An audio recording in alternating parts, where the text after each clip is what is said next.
We meet in an hour of change and challenge, in a decade of hope and fear, in an age of both knowledge and ignorance.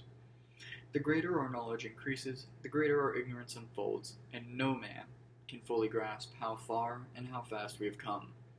But condense, if you will, the 50,000 years of man's recorded history in a time span of about half a century. Stated in these terms, we know very little about the first 40 years, except at the end of them, advanced man had learned to use the skins of animals and cover them. Then about 10 years ago, under this standard, man emerged from his caves to construct other kinds of shelter. Only 5 years ago, man learned to write and use a car with wheels. Christianity began less than 2 years ago. The printing press came this year, and then less than 2 months ago, during this whole 50-year span of human history, the steam engine provided a new source of power. Newton explored the meaning of gravity last month.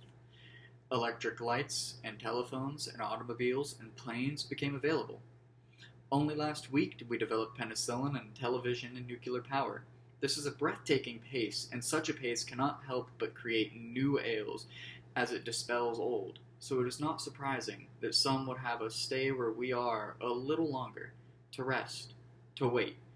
But if this capitulated history of our progress teaches us anything, it is that man, in his quest for knowledge and progress, is determined and cannot be deterred. We shall send to the moon, 240,000 miles away, a giant rocket, more than 300 feet tall, on an untried mission to an unknown celestial body, and then return it safely to Earth. But why, some say, the moon? Why choose this as our goal? And they may well ask, why climb the highest mountain? Why, 35 years ago, fly the Atlantic? We choose to go to the moon. We choose to go to the moon in this decade and do the other things, not because they are easy, but because they are hard. Because that goal will serve